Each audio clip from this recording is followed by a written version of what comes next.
วัดเก่าแก่เด้อทุกคนเด้ออยู่แถวอันดูปลาแหลม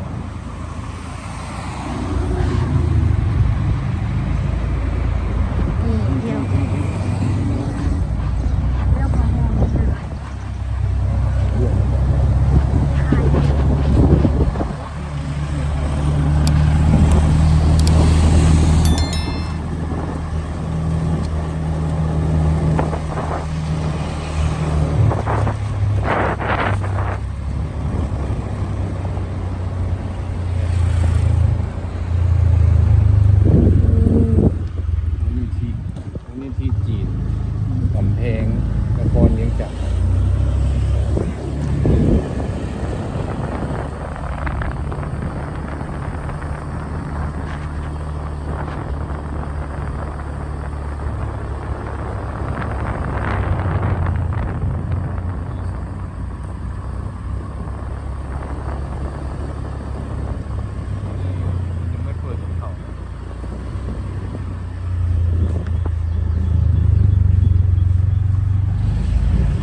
ทุกคน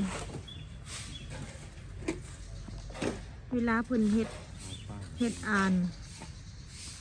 เทศกาลอย่างเพิ่นก็จะมักมาจัดอยู่นี่เด้อเพราะว่ามันเป็นวัดใหญ่นะ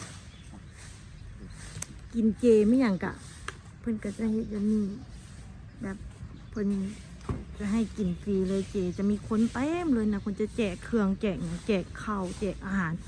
อยู่เดินแถวนี้นะคนเต็มหมดเลยทุกคนถ้ามีเทศกาลกุดจีนเบาะชาติจีนเบาะอย่างนั้นนะจะมีคนเข้ามาหลายปุ๊บใหม่คนจะแจกอาหารฟรีหาดป้าจริงร้องหมา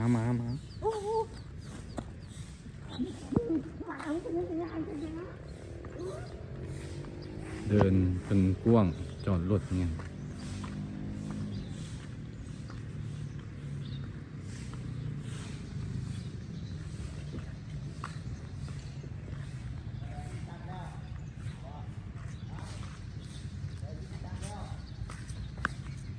เงียบสงบมาก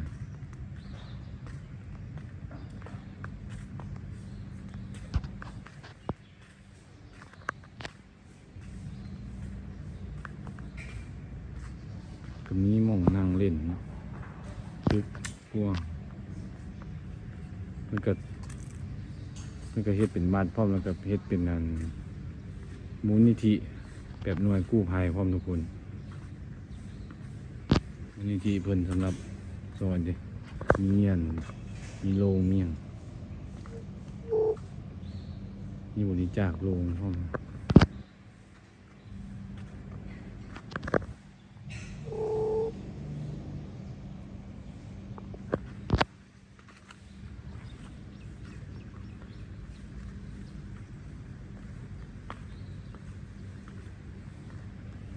หาอย่างหลอกเปิงเนาะ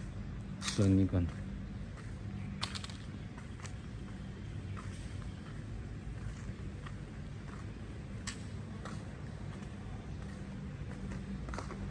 เกือบ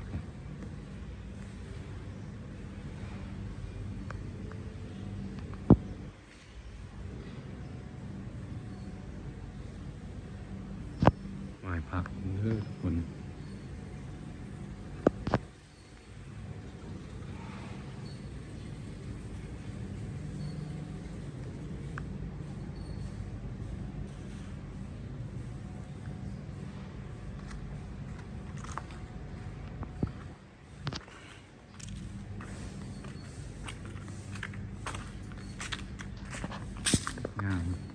ครับไปฟังก่อนดิมันจะมีรถกู้ภัยมันก็จอดมันในวัดหลายคันไปคุณนั่นมันโรงมันเพิ่นให้บริจาคอยู่ว่าใส่ศพอยู่จ้ะ ลงยางไปเบิ่งเดี๋ยวลงยางไปเบิ่งกันทุกคน ก็จะเป็นเอ๋ดีบุญเนาะ เห็นบ่งานเมียนที่สิ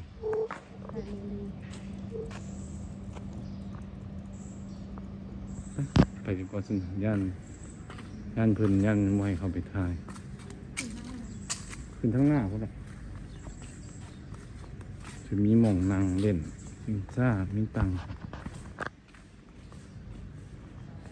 วาดเป็นกว้างมา เทศกาลนี่อย่างคนจะหมักมาจัดเลย คนจะเต้นหมัดเลย มันจะเป็นหน่วยดับเพลิง รถมัดเพลิง มันย่างไปเทิงก่อนนี่มันหน้าวัด ไป เป็น ขึ้นด้วยไปดูหน้าหนัง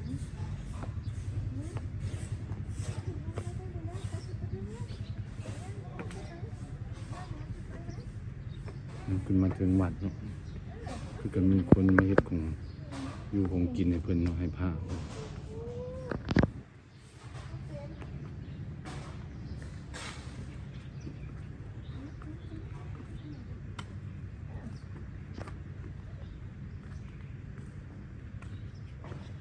อันนี้มันมองจุดทูป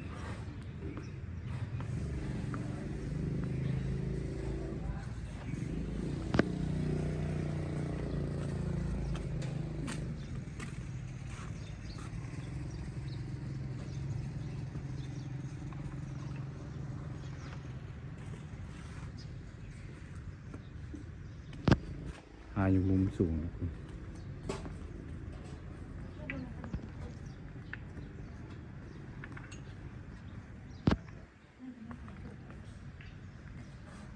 บ่ต้องลืมปนเนี่ยท่าเนี่ยไปขับลงไหนดิเนี่ยนี่มันเป็นบอกวิธีการไหว้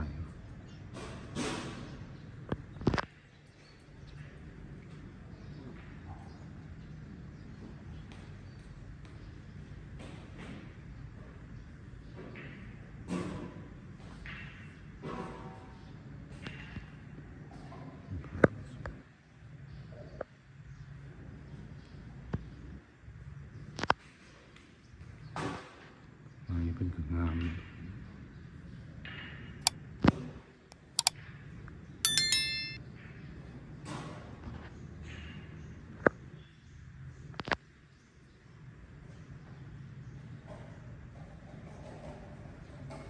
กำลังเฮ็ดเครื่อง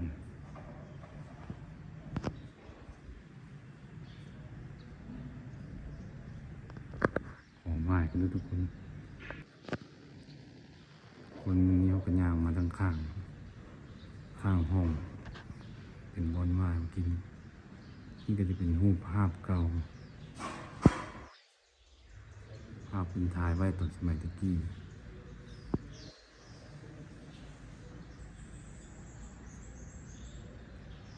เป็นขาวดำเลยทุกคน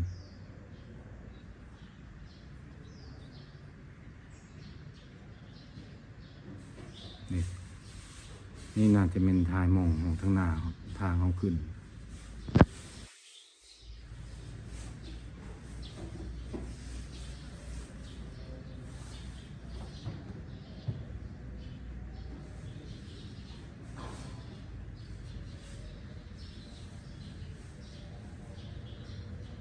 มองไหวมากมากไหวมากนี่ก็ห้องไหวเป็นทุกคน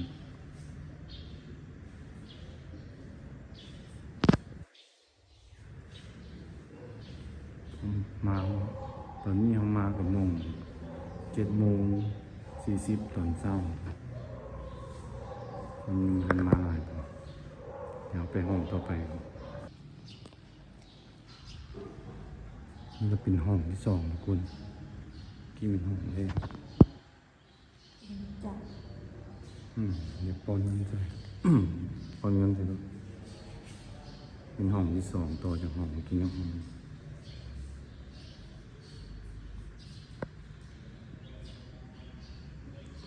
ไหว้กันเลยทุกคนนะ ห้องที่3ทุกคนห้องน้ำมัน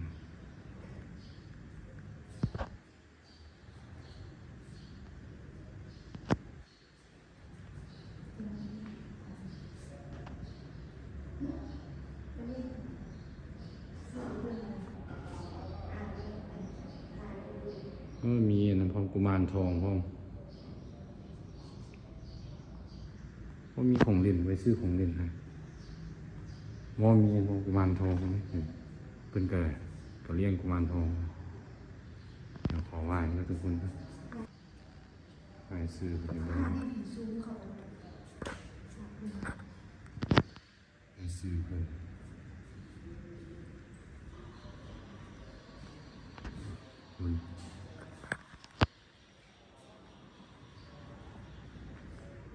จึ๊บ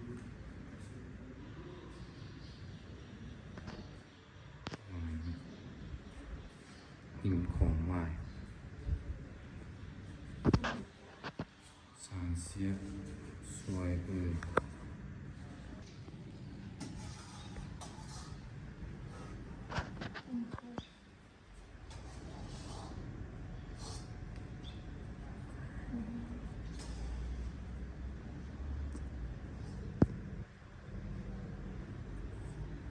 มีผู้ประธานหลวงตอนสมัยเป็นได้มีผู้ประธานหลวง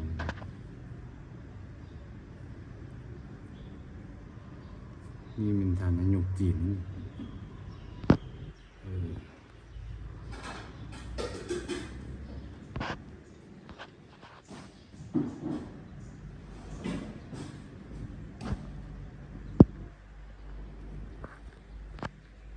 บอกกดไลค์ ทุกคนน้องก็พามาเบิ่งซัมนี้เด้อทุกคนเด้อฝากกดไลค์กดติดตามกดกระดิ่งแจ้งเตือน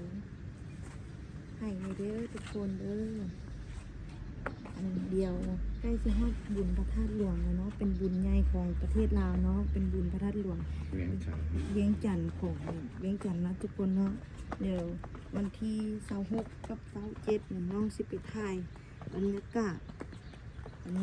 บุญพระธาตุหลวงให้เบิ่งเด้อทุกคนเด้อฝากติดตามเลยเด้อทุกคนเด้อบ๊ายบายเด้อทุกคน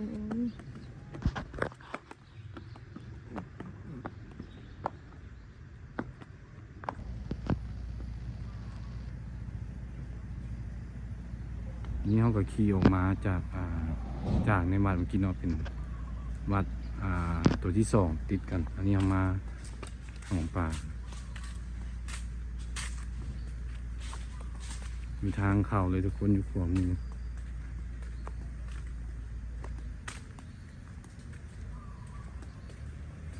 บ่ได้ซื้ออาหารมาเกลือป่าจะเป็นขายอยู่ใช่มาเศร้าคนยังไม่ขายเกลือ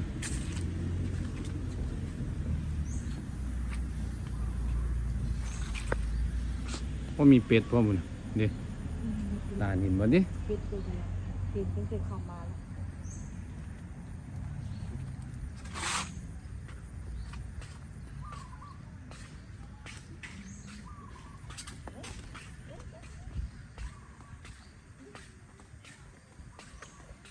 มีบนนั่ง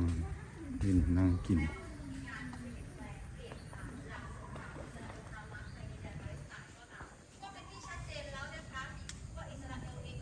เป็ดปูน้ำ